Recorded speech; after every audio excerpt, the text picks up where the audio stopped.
The conflict in Vietnam marked the last hurrah for the battle rifles that had dominated World War II. By the time the Vietnam War rolled around, fully automatic rifles, or at least those with the option of both semi and full auto, had become the new standard. Today, we're diving into one of the most significant firearms from that era, a rifle that bridged the gap between the old and the new, changing the game for soldiers in the field. Number 6. M2 Carbine. There are also plenty of battlefield stories, especially from Korea, about troops unloading magazines into the enemy without much effect. Some attribute this to the limitations of the .30 carbine round, while others believe it was more about poor shot placement and the difficulty of hitting moving targets in combat. Now, in terms of performance, opinions on the M2 carbine and full auto vary. Some say it's too light and difficult to control, while others see it as a handy submachine gun style weapon. The .30 carbine round sits somewhere between a pistol caliber and a true intermediate rifle round. It's more powerful than a standard handgun cartridge, but lacks the punch of rounds like the 5.56 or 7.62 by 39. This makes it an unusual weapon, straddling the line between a submachine gun and an assault rifle. Number 5. The M16. The M16 is arguably one of the most recognizable weapons in history, immortalized in numerous Vietnam War films. Its frequent appearance in movies has cemented its status as an iconic symbol of the late 20th century American military operations. First introduced into Vietnam in 1964 for jungle combat, the M16 had fully replaced the M14 as the standard issue rifle for U.S. forces by 1969. It quickly gained popularity partly due to its innovative design, key features such as reinforced magazine housing reducing jamming, while a chrome-plated bore increased durability. It was also among the first American-made firearms to incorporate fiberglass instead of wood, reducing weight and improving resilience. However, much like the war itself, the rifle faced heavy criticism, especially in its early years. When first introduced in the 1960s, the M16 showed promise, receiving positive feedback from small advisory units deployed in Vietnam before full-scale American involvement. The rifle was praised for its accuracy, particularly in fully automatic fire, and its lightweight construction made it easy to handle. Designed by Eugene Stoner, it incorporated materials like aluminum, plastics, and fiberglass, innovations drawn from the aircraft industry. The M16 was developed from the AR-10 and later the AR-15, evolving into the firearm that would become standard issue. Despite initial skepticism, the rifle gained traction. In 1959, Colt purchased the AR-15 rights from Armalite and aggressively promoted it. By January 1963, U.S. Secretary of Defense Robert McNamara determined that the AR-15 was superior to the M14, paving the way for its widespread adoption.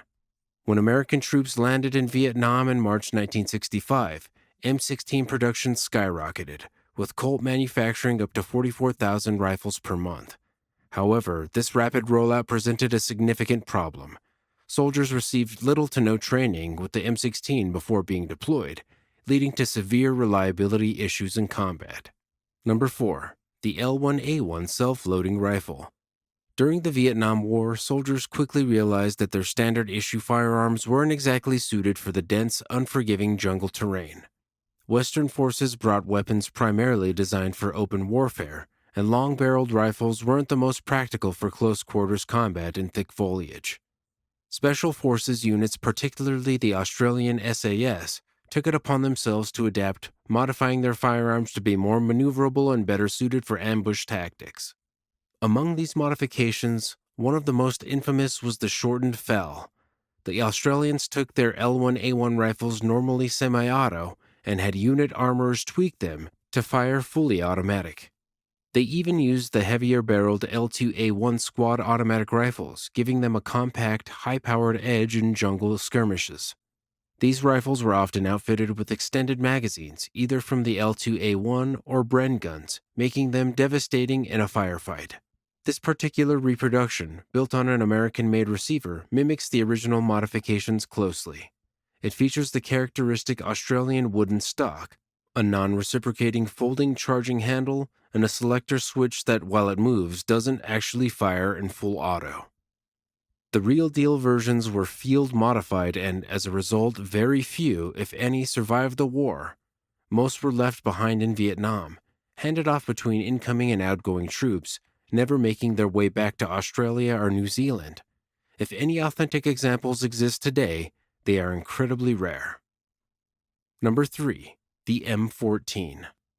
The M14 was a rifle meant to be the ultimate solution for the U.S. military, blending aspects of earlier firearms into a single weapon. It took inspiration from the M1 Garand and the M1 Carbine, incorporating both power and magazine capacity in an effort to modernize American infantry weaponry. Officially introduced in 1957, it was intended to be the standard issue for all U.S. military branches, though some, like the Marine Corps, took longer to adopt it, only fully integrating it by 1965. One of the M14's most notable upgrades was its 20-round magazine, a substantial improvement over the M1 Garand's 8-round clip. With its 7.62 by 51mm NATO rounds, it had a maximum effective range of 875 yards, giving soldiers the ability to engage targets at greater distances. But while it seemed like a well-rounded battle rifle on paper, the realities of combat painted a different picture. At just over 12 pounds when fully loaded, the M14 was a burden to carry, especially in the thick, humid jungles of Vietnam. While its semi-automatic and full-auto capabilities were meant to increase versatility, the rifle's weight and recoil made automatic fire incredibly difficult to control. The intention was to replace multiple firearms in the U.S. arsenal, including the M1 Garand and the Browning Automatic Rifle, BAR, but this grand vision was met with real-world challenges. By 1964, the M14 was already being phased out in favor of the M16, which was designed to be lighter and more suited for jungle warfare. Though some saw the M14 as a failure, especially when compared to the AK-47, which performed much better in Vietnam's dense terrain, the rifle was not entirely obsolete. Even after its retirement as the primary infantry weapon, it continued to serve in various capacities. The M14 was still used in basic training up until the mid-1970s, and it became a favorite among snipers due to its accuracy at long range. Variants such as the M21 and M25 sniper rifles were direct descendants of the M14, proving that while it may not have been ideal for standard infantry combat, it still had its uses. Number 2. Colt Model 639. At first glance, you might mistake this for just another tactical AR-15 style rifle, but the history behind it makes it a truly fascinating piece. This particular model was the export version of the Colt 629, the very same rifle that the U.S. military officially designated as the XM177E2. It was the weapon of choice for the elite MAC-V SOG operatives, those highly skilled special forces teams who conducted covert operations behind enemy lines during 1967 and 68. Originally, the U.S. Army started with the Colt 609, which had a compact 10-inch barrel. However, that size created reliability issues due to the rifle's gas impingement system. To resolve this, Colt extended the barrel to 11.5 inches, leading to the development of the Model 639. Another key modification was the muzzle device. Officially, it reduced the sound signature slightly, but its primary function was to alter the weapon's report so that it didn't sound like an M16.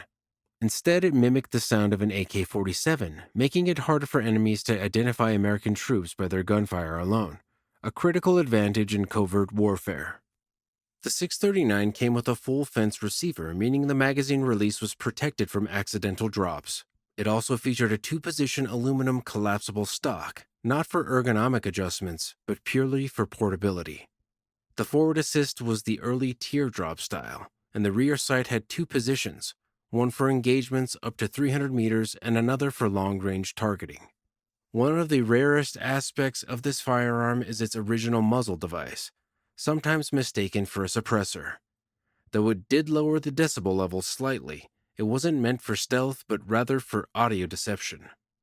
Because of this, the ATF later classified it as a suppressor, forcing owners to register it or remove it.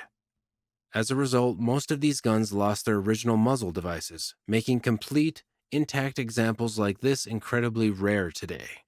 Inside, the rifle followed standard M16 full auto mechanics. It used a carbine-linked buffer system, and the bolt was the same as a regular M16, showing little wear due to limited production.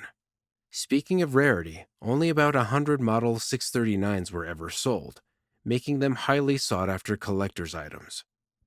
By 1975, stricter firearm regulations further limited the availability of these weapons. Colt even recalled many of them to remove the muzzle devices, but a handful of owners either refused or legally registered them, preserving a small number in their original state.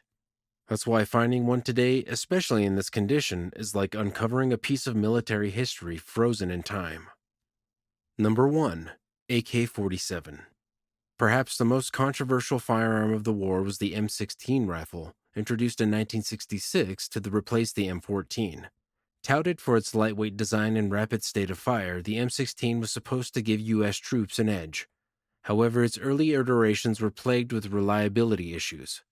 Soldiers frequently reported malfunctions, rounds getting stuck in the chamber, forcing them to use a metal rod to clear jams mid-battle. These failures turned a modern assault rifle into a little more than a cumbersome single-shot musket. Despite efforts by military leadership to downplay the problem, complaints poured in from the battlefield. In 1967, Congress launched an investigation after receiving numerous letters from worried families whose loved ones were struggling with defective weapons. Meanwhile, the enemy had a vastly different experience. The Viet Cong and North Vietnamese Army wielded the AK-47, a rifle known for its durability and reliability. This Soviet-designed weapon, developed in the aftermath of World War II, was inspired by the German STG-44 and refined by Mikhail Kalashnikov. The result was a weapon that could withstand mud, dirt, and neglect while still firing with deadly efficiency. Its 7.62mm rounds packed a punch, and its 30-round magazine allowed for sustained fire. Unlike the M16, the AK-47 rarely jammed, making it a trusted companion for those who wielded it. Faced with the shortcomings of their own rifles, some American soldiers began picking up AK-47s from fallen enemies. The rifle's reliability and ease of use made it a prized battlefield acquisition. In fact, the situation became so widespread that the U.S. government quietly developed a supply chain of captured AK-47s, ensuring American troops had access to functional weapons when their issued rifles failed them. Ultimately, while the U.S. boasted technological superiority, the Vietnam War proved that superior weaponry alone doesn't guarantee victory. Ingenuity, adaptability, and understanding the terrain played a crucial role in determining the outcome. And in this brutal conflict, it was the resourcefulness of the Viet Cong, paired with the reliability of their weaponry, that helped reshape the war's final chapter. Now, we turn the question over to you. What do you think was the most effective weapon of the Vietnam War?